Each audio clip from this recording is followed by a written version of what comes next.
Badman, LB, Rupert, Albert, and the Bishop Paul Brown. Badman for the 2020-2021. And you know what it is. You know Shadrach, Meshach, and Abednego too. This is Paul and Rupert. We're back! Coming out with a brand new thought, covered under the blood in which we were born. So we know how to get to. Is for bold, A is for active, D is for determined. When you consider King David valiantly, you have an idea and understanding for taking this. Stay tuned. Hallelujah, revive us again. We are excited to bring fresh commentary, good conversation with two bad men. Boy, you don't want to miss this. Bad Men for Christ. Join us. Stands for determined, just like Peter when he did his first sermon. As the saying goes, bad men for Christ. That is how we'll be for the rest of our life. Sit back, relax, and enjoy our show because you're stuck in the house with nowhere to go.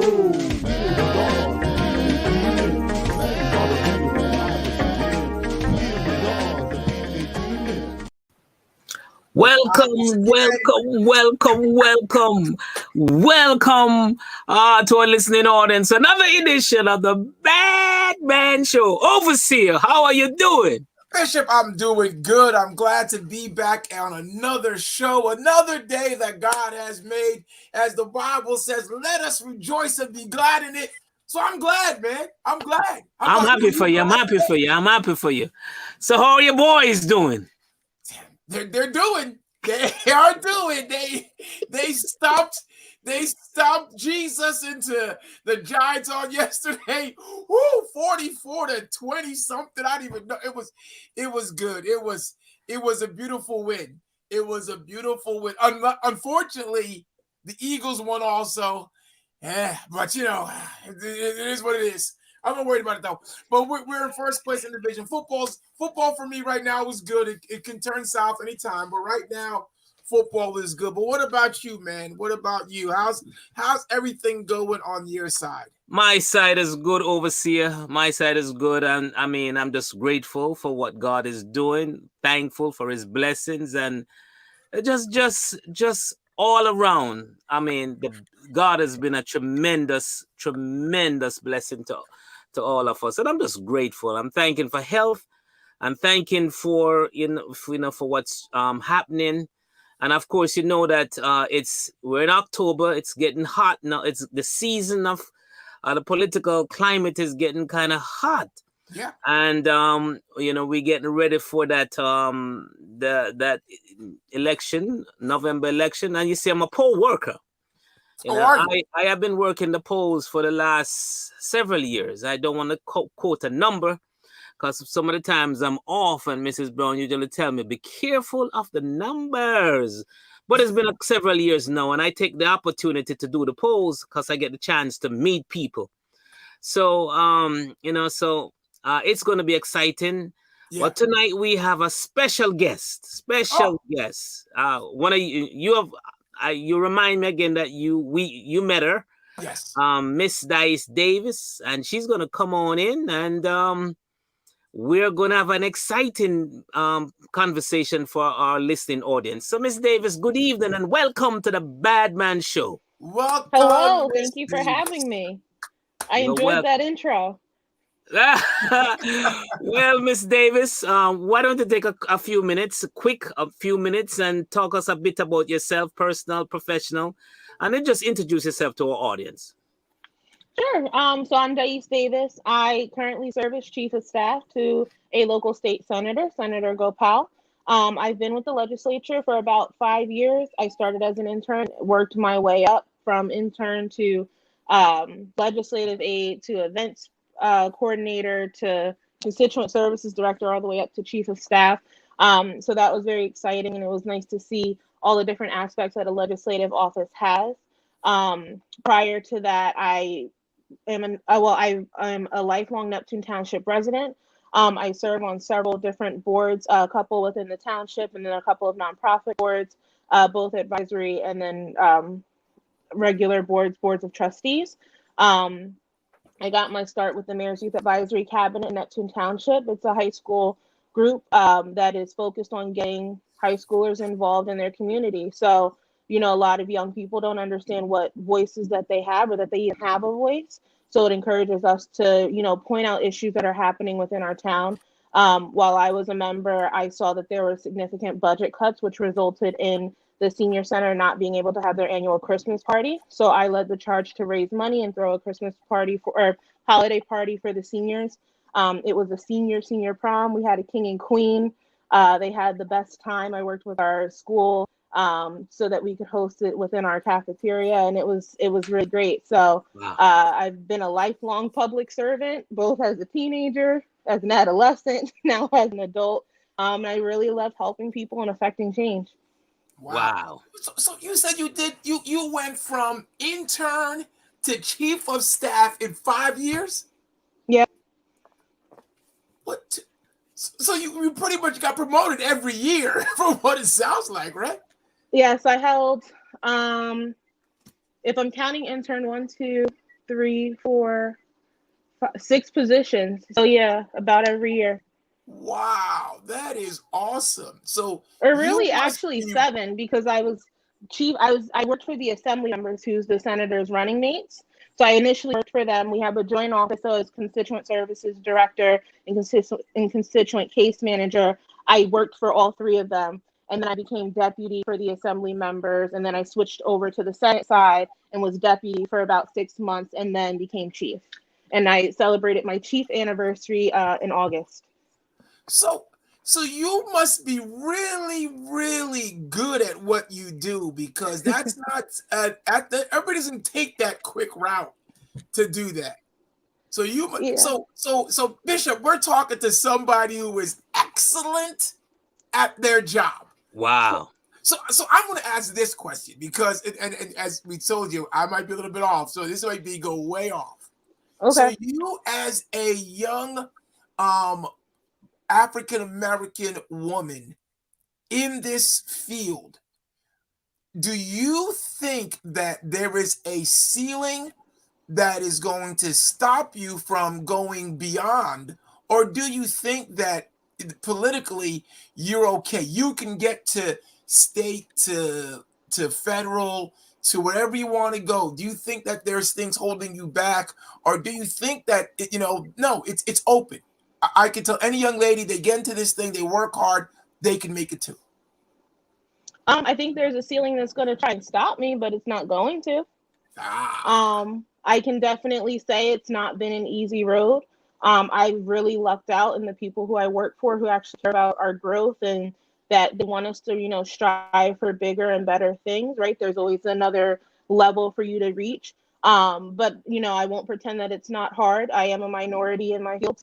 I am, there's a lot of young people who work in the legislature, not a lot of young Black women that I know personally. A lot of burnout happens. And, with Black women, we're always like, you know what, I'll just do it, right? We always take the time to say, I'm not even going to ask someone else to do it. I'm going to do it myself, and to understand how to navigate that and be able to trust and delegate and know that, like, you have some people in your corner. I think the biggest issue as it pertains to young Black women is imposter syndrome, where you get into your own head and you tell yourself, no, I'm not cut out for this, or I can never do that. And I get that a lot. We have someone who works for us now who was an intern. We try to, bring our interns back if they show that they're doing a really good job. And I didn't realize the impact that I had on her until she said, I didn't think that I could do this. I had her in the state house. I had her helping with sponsorship. She had to go talk to different legislators, asking if we can participate on their bills. And that was her job. And she had to figure it out. She had to, boost her confidence, her self-esteem, and go talk to people that she's never talked to before. It was her first day in the state house. And I'm like, I'm going to challenge you, because you're the only person that can get into your own way, and you have to get out of your way. Otherwise, you not only have that ceiling, but you're reinforcing it with your fear. So, there are days where I'm like, I don't know if this is where I'm supposed to be, but it's 100% where I'm supposed to be. And you always have to constantly remind yourself, whether it be politics, whether it be, if you want to be an actor, singer, if you want to be a police officer, whatever it is, you have to tell yourself, like, I got this, and I'm going to get this, and I'm going to be the best at it that I can be. And I think that's really imperative to keeping on in these sort of stressful environments, no matter what sort of career you hold. Beautiful. So, question, I'm good over here. I was gonna say, so if I join, can I become an intern? Am I too old? Of course you are too old. If you want to. Oh, no. Oh, sorry, Bishop said no. No. I want to ask you, what inspired you? What were some of your inspired and the mentor that stood out? I would definitely say the Mayor's Youth Advisory Cabinet. It was started by Randy Bishop in 2009, maybe. No, I'm sorry, 2007. I believe I joined in 2009.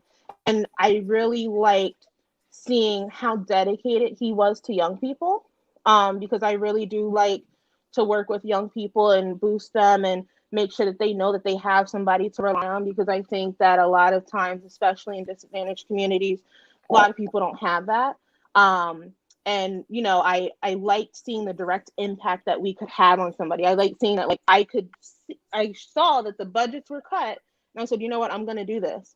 And I had a lot of pushback from a lot of administration on trying to put together this dance for the seniors. And I said, listen, I got it. And then I had to get it so I could prove them wrong that I wasn't going to have any missteps. And it was really successful. And the seniors really, really enjoyed it. And I knew I wanted to be a public servant. I always knew that I wanted to help people. I just didn't know what capacity. I graduated from Rutgers with a criminal justice degree, and I minored in sociology and political science. I really like sociology, the study of people. I like seeing how people move, as a group, kind of what their interests are. And I knew when I graduated, I either wanted to become a lawyer so that I can fight not so great laws, or become a legislator where I could create better laws. And I saw an opportunity. I got a mailing that said this internship is available at Assemblyman Hotelling's office. I knew Assemblyman Hotelling whenever I was on the cabinet for a year, because our mayors switch every year.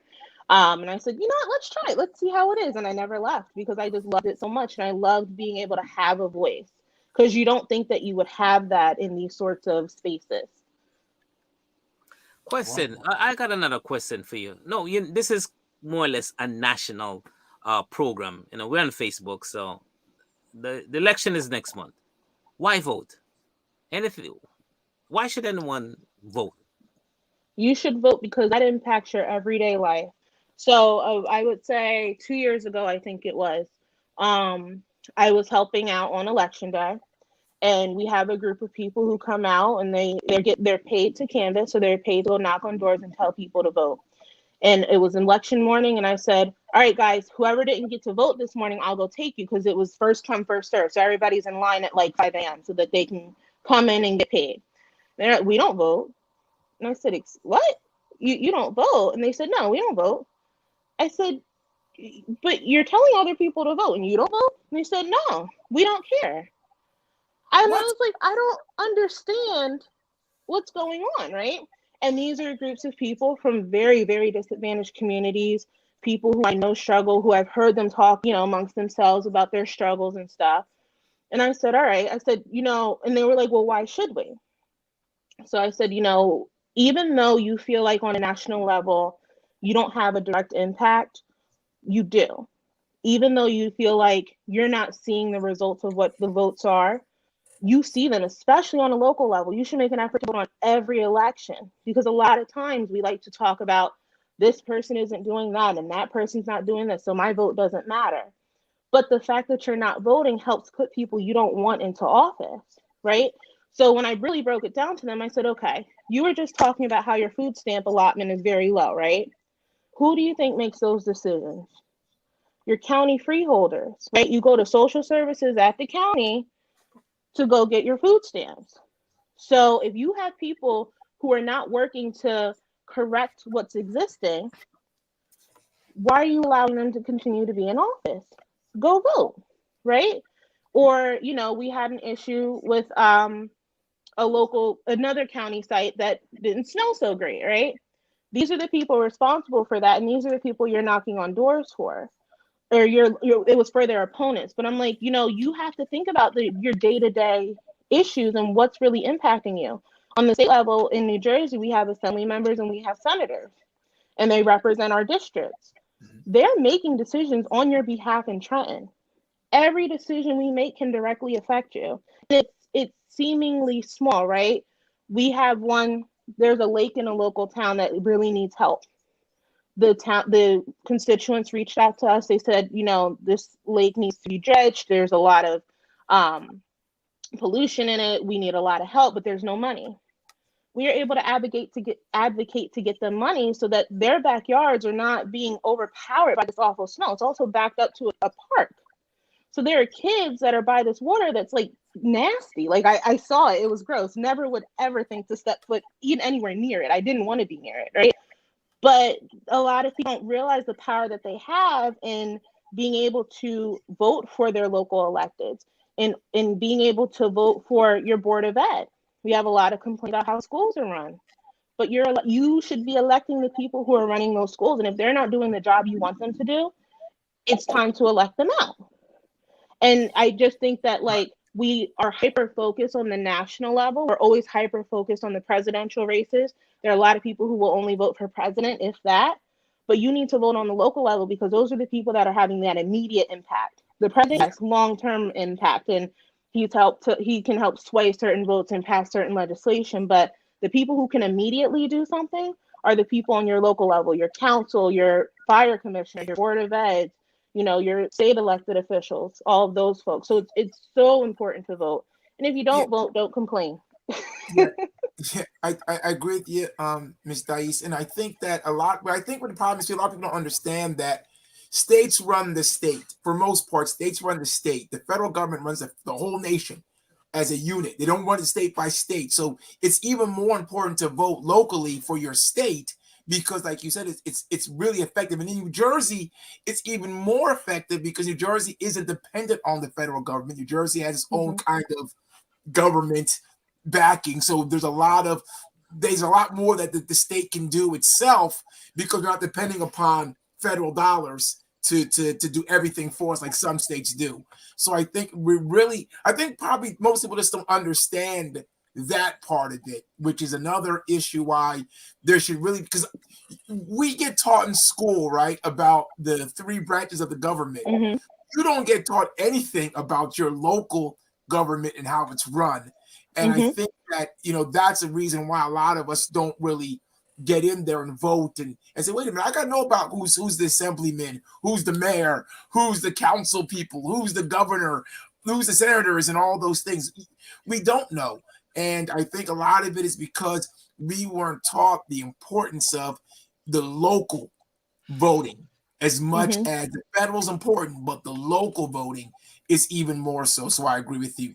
I think we have a question from our audience, and we invite the audience to always ask questions and comments. Please write them through, but also please share with your friends about Bad Man for Christ. Yes. Subscribe to us, like us, but share with your friends. We want to grow this thing into a worldwide phenomena that people are talking on CNN. Bad Men for Christ. So come on, share with your friends. Yes, overseer. That's it. We got a question from Ken Walsh, one of our avid followers. He says, Ms. Davis, have you heard politicians use the term build back better? If so, ask them to use that term. Who asked them to use that term? Who asked them to use that term? Oh, who asked them to use that term? Right.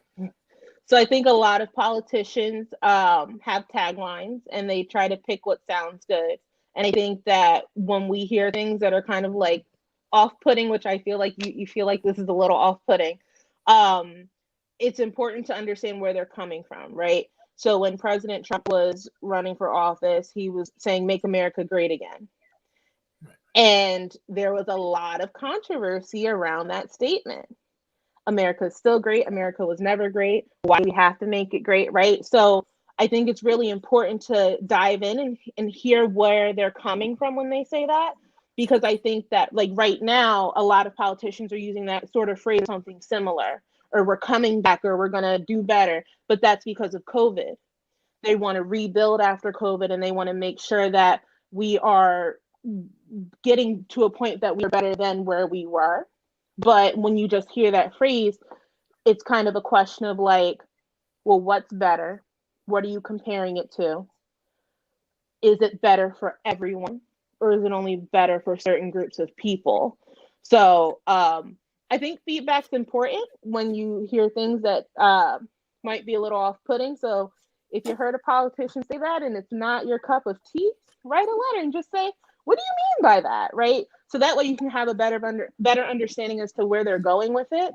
And if it's in a direction that you don't like, then you can express that. Because in our office, we get probably 2,000 emails per legislator per day. We read and respond to every single email. What? Yeah. Yeah. Who? You mean the staff? No, the legislators, I mean, we can see their emails, but the staff, yeah, we're collectively, or the legislators are responding directly. We get letters, like we get correspondence all day, every day. Wow. And we're reading it, and we're responding, especially if you live in district, you know, we're working for you, and we want to make sure that we are doing what's in the best interest of our constituency. Sometimes the constituency doesn't agree with it up front, but later on, as they learn more about why things were voted for in a certain way, they come to understand, right? Because I think that a lot of times the rhetoric around a certain legislation can change opinions and can make people be against legislation that's actually going to benefit them. But it's all about that education piece, understanding why this piece of legislation is necessary, and being willing to have that conversation. Because right now people don't want to have those conversations and understand. There are certain things, Bishop, you and I will never agree on, but we can talk about it, right? And we can agree to disagree, and we can come apart and still be friends or colleagues or whatever it is. It's hard for a lot of people to be able to do that and to understand that, like, you know, there can be a difference of opinion. Well, as you mentioned that, there's two issues that I want to raise right now. Oh, yes, the Black Lives Matters and the cannabis, the marijuana issue. Because now churches have to face the issue. When somebody says, it's legal, Pastor, it is legal. Why can I not use it?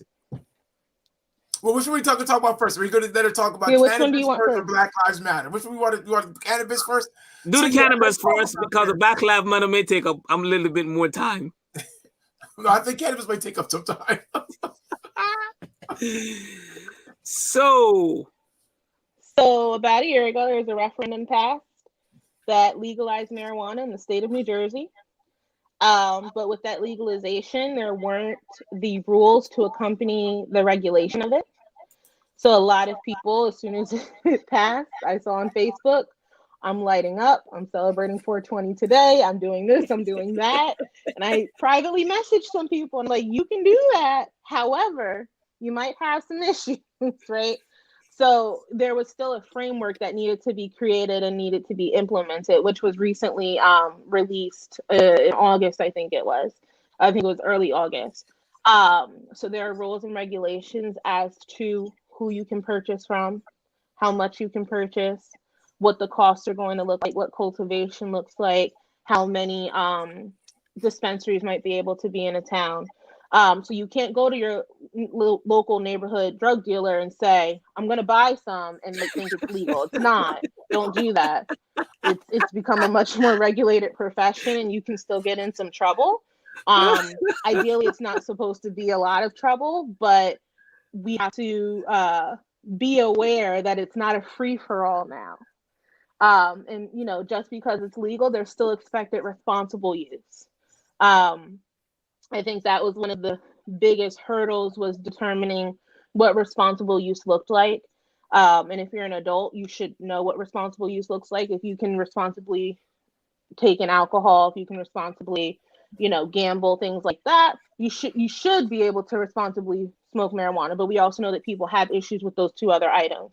Right. So I think it's really a matter of self-policing and self-regulating what you can handle, what you can't handle, and being aware of, like, this rule is more in your home. It's not like you can go down the street and smoke weed next to a elementary school, because that's no good. Another important thing to remember is that it's still illegal federally, so you can still get federal charges on it. So it's a very interesting dynamic. It's going to be interesting to see how it plays out. In New Jersey, you're relatively safe, but the federal government at any time can say, you know what, we're overruling the states, and then a lot of folks will be in trouble. So yeah, I mean, I think it was a good thing that we legalized marijuana, but I think we still have some work cut out for us as it pertains to the social justice aspects. We still have people who are incarcerated for marijuana offenses that I don't think should be incarcerated for the length of time that they are incarcerated for. Getting your records wiped is very hard. It's a very arduous process. I was trying to help someone kind of navigate it, and just the number of departments you have to go to, I think it was like 12, or it was something crazy. And if the department before you didn't do what they were supposed to do, you had to start all over. It's nuts. So I think there's a lot of things. Yes, don't come to church high, as Mike said.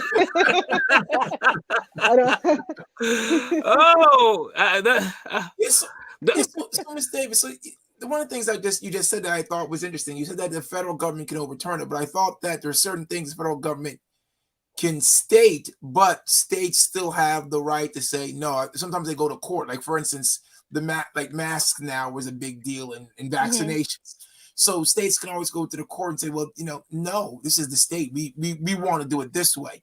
So I believe that's kind of what is still possible. But for me, so they would have to basically argue it, and then eventually it will become case law to determine who can overturn whom. So okay. I think that, I forgot what state it was, but somebody was arguing about the mask, and the federal government announced it's a state problem. You guys figure it out.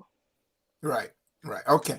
So back to the legalizing of marijuana, because what Bishop Brown and I, what we would talk about, or what we fear, is the fact that one, there's a medicational part, the medication, and we understand that it can be a great medical resource. But then there's also the recreational use. And a lot of times you're dealing with people now who will come and say, hey, pastor, hey, you don't mind if I do this or do this, so why is this an issue? And, for us, it's hard, because we grew up in a time when this stuff wasn't legal. Mm-hmm. It is not, our generation and generations around us did not have this ability. But the future generations will not know it, that was ever illegal to do this kind of stuff.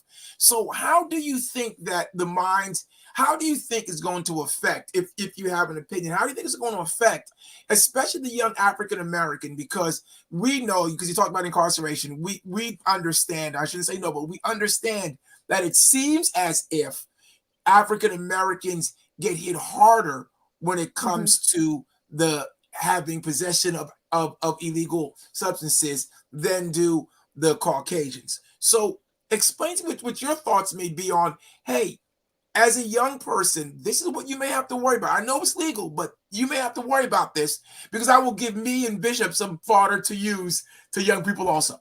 Mm-hmm.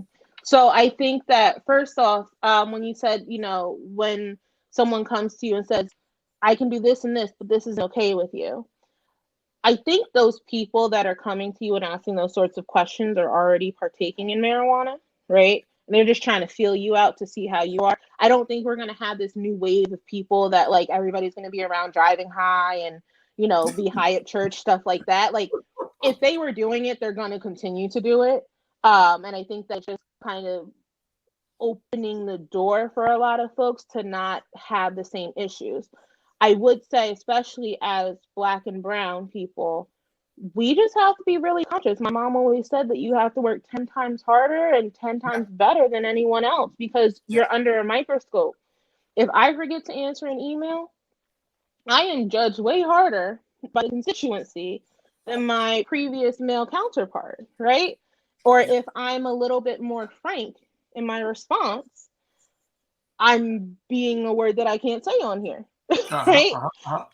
But other people are, when it's men or white men, they're being hard workers and they're just, standing in their own, and it's totally different. So we have to remember how the world sees us. And I'm not saying it's fair by any means, but I'm very much a proponent of protecting yourself and being aware of what a lot of choices can do. So I have a friend who has another friend who applied to work for the feds. And when she did her application, she disclosed she's in a state in which you're allowed to partake in marijuana. She disclosed that she had an edible or something like that. She froze a little bit there. And she lost her job. Literally.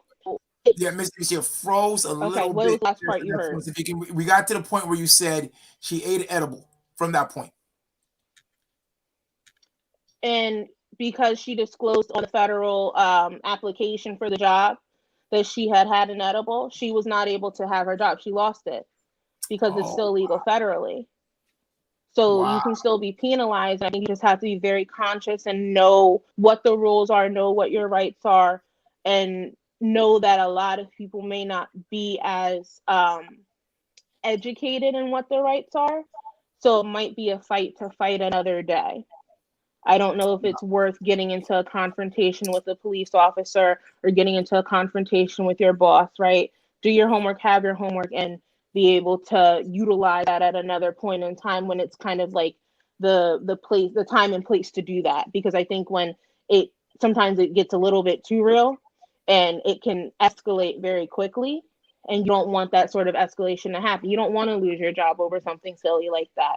You can do whatever you want in the comfort of your home, but like an argument with bus drivers smoking weed and driving kids high. They're not allowed to do that. And you can be fired from your job for being under the influence. It's the same as drinking alcohol, right? So just because it's legal doesn't mean that like it's a free for all and you can do whatever you want to do. You still have to follow certain rules and regulations as it pertains to whatever your job is requiring, whatever your school is requiring.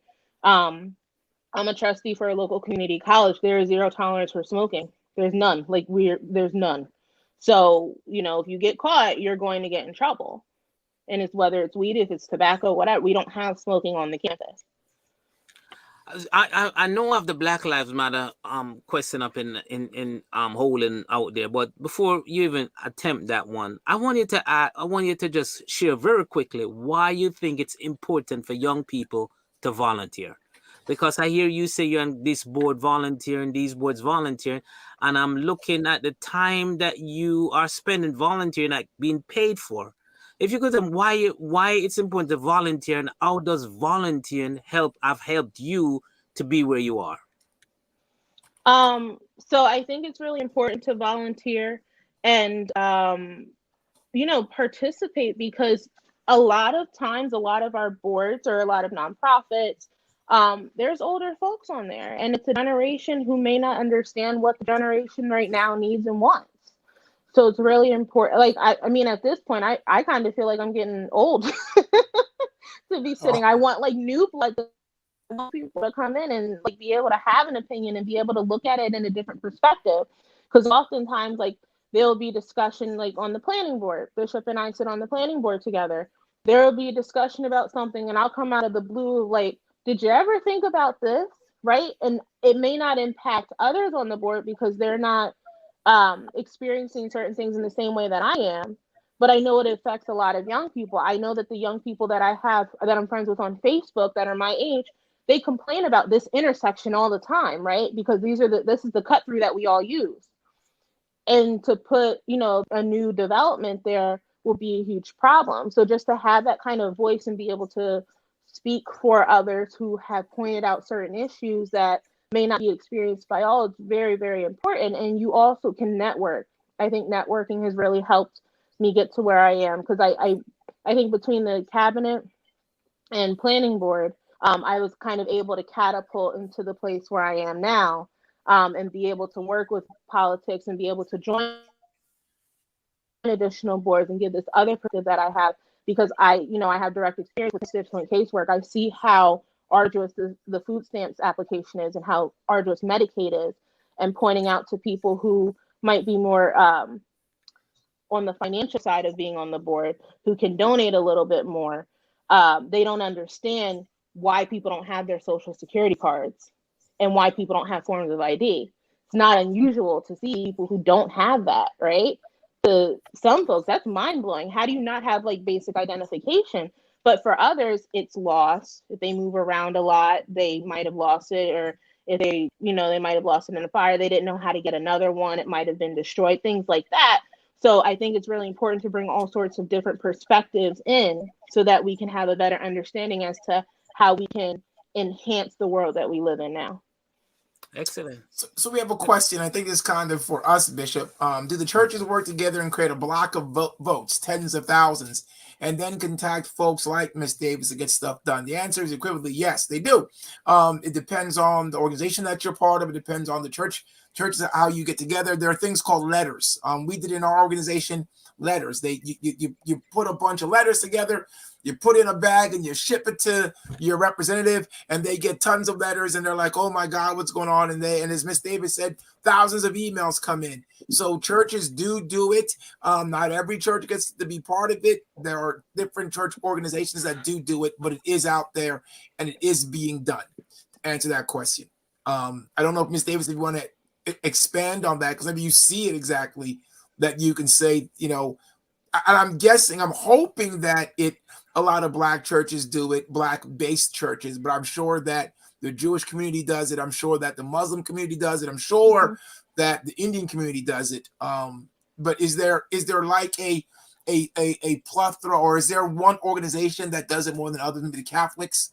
I don't know. So we have some churches that we consistently reach out to, or they reach out to us with various issues.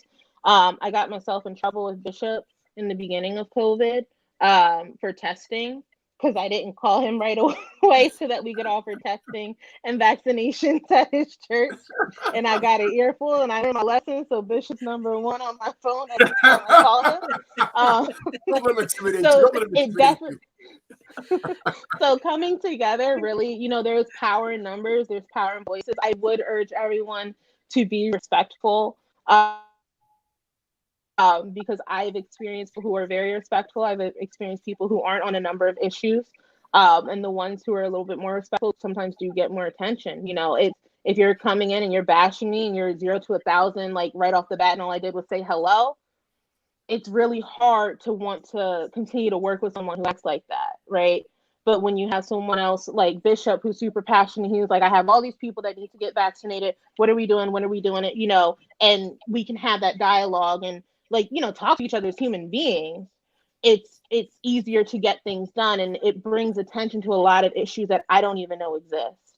And we try to kind of be in tune with everything, but we rely a lot on our community leaders, like those in the Black churches, like those in the Jewish churches. We have a mosque in Homedale, but not within our district. But we have people reach out all the time, and I want to hear what you're experiencing and what your stories are, and our legislators want to hear that, because we don't know everything, and we want to make sure that we don't make create any unintended consequences when it comes to creating legislation, because that oftentimes happens, and it's because we don't hear from the right people in time. We're kind of running out of time. We're running out of time. This is a beautiful conversation. But please tell me, what advice do you have for any young woman who is out there listening today, or even any parent that is listening, that is kind of energized from the conversation, that want to go and share or introduce a young lady, say, hey, I think you need to get into this political arena? What advice do you have, or what can you share to kind of get them moving in this direction? So I would definitely say volunteer. A lot of people get their starts on campaigns. So volunteer on campaigns, work hard, show up, be active, just show the best you that there is. Don't get caught up in drama, because it's really easy to get caught up in drama in politics, and you don't want that. I don't want to say mark, but you don't want that mark on you. Keep your head down, do a good job, and people will recognize what you're doing, and build relationships. Make sure people know who you are. Politicians are people like you and I. You can go up to them and say, hi, my name is so-and-so. I work here. I'm interested. Can you just tell me how you got to where you are? I've been doing informational interviews with people, just kind of figuring out their path. How did they get from point A to point B? Whether be a lobbyist. I to a doula because I'm interested in that, you know, and just pursue your passions and just don't get in your own way. Because I think a lot of us get in our own way and we get frustrated and we get burnt out. But like we are able to affect so much change, even if it's on the small level, even if you're just volunteering in a soup kitchen or at your church. That's beautiful. You know, you handing out that meal made a difference to that one person. Yeah. And don't ever feel like you're not making a difference because everything you do does. Good. Awesome. Excellent. You know, This one remember we only got 4 minutes to overseer, so kind of guide this question with the time that we have left. This is going to be a good question because this is one of our good friend, one of our good buddies. Why is it so offensive to say all lives matter? I know the answer, but Dr. Davis, answer for us. Why is it so offensive to say all lives matter? Doctor, I'm not there yet, but maybe one day. I'm putting you there right now. I'm prophesying it right now. I've covered it. I was going to say you are going to be our Stacey Adams, but I don't want you to be. I want you to be our Dice Davis. So I'm calling you Dr. Davis, and I'll put it on it right now. So why is it so offensive to say all lives matter? Okay, so I think it's really important to think about why Black Lives Matter started, right? It started because we keep seeing over and over and over again Black people being murdered at the hands of police, at the hands of neighbors, at the hands of strangers, at the hands of family. And it's not being reported on. It's not being acknowledged. You know, there was a young man that went missing in Illinois, and apparently now his organs are missing. I don't know how true that is. I didn't read the article yet, but like, you know, there's just certain things that we don't hear about. So when I'm saying, I just want you to I want you to humanize Black people, because that's the issue, is that we're not humanized. People don't see us as humans more often than not, right? We're just a group of folks that complain all the time, but our complaints have, you know, depth. Like, there's a reason why we're complaining. I'm trying to humanize myself to you so that you see me as a person and not as an enemy or as a threat. And when I say Black Lives Matter and the retort is all lives matter, I'm not saying that your life doesn't matter. I'm not saying that this brown person's life doesn't matter, yellow, green, purple, whatever. What I'm saying is right now we're under attack and my life matters, and I need you to acknowledge that my life matters because no one else is. Right. And, you know, what I thought was really beautiful about the Black Lives Matter movement was that even though it was Black Lives Matter, they were coming to the aid of white people who were being abused by police, brown people, you know, gay, LGBTQ. You know, it's almost something that, like, we shouldn't even have to say Black Lives Matter, because you should know that every life matters. You know, when the young woman from Florida went missing in the mountains, it was tragic. It's awful, whatever, you know, whether it be that Brian did whatever he did to her or didn't, or whatever happened. But there are hundreds of Native American women that go missing along that trail every year, and there's nothing done about it. Nothing. Right? Yeah. So we're just bringing attention to the fact that there's so much that goes on that is not acknowledged for whatever reason it may be. And it needs to be. And we need to not say, we're not a monolith, right? People are not a monolith. There are people that have different sexualities, different races, different cultures, different beliefs. You have to acknowledge and expect and respect each one individually in order to create a better place for all of us to live. And by saying, oh, we're all human, that minimizes what my experiences are, because my experiences are very different from the person next to me or the person across from me. And we need to acknowledge that everyone has these experiences, and we're able to work through and with these experiences to enhance, you know, what other people who might have similar issues or similar experiences might have to deal with, so that we can fix what has been structurally done to Black, brown, white, poor people for the entirety of this country. Right. Beautiful. Well, Miss Davis, thank you so much. We ran out of time. Oh, you were beautiful. Beautiful. Overseer? Yeah, so again, thank you so much, Miss Thais. It is awesome. What a wonderful conversation. We didn't even get to half the questions we wanted to get to. There's so much more. So we might have to have you back again sometime to finish up, especially with the Black Lives Matter conversation. We'd love to have you again. But to everyone else, it is great having you once again. We appreciate you watching our show. Again, please subscribe, like, share with your friends. I can't say it enough. We're here every Monday, 7:15. We've got these great shows, great guests like Dr. Davis and the future senator. I don't know what she's going to be, but she's going to be something big. I'm glad I know her now. So when she's in the Capitol, I can say, knock, knock. So everybody have a great day. Bishop. All right. God bless you. Thank you all so much. And we see you again next week. Have a So sing hallelujah, revive us again. So sing hallelujah, revive us again.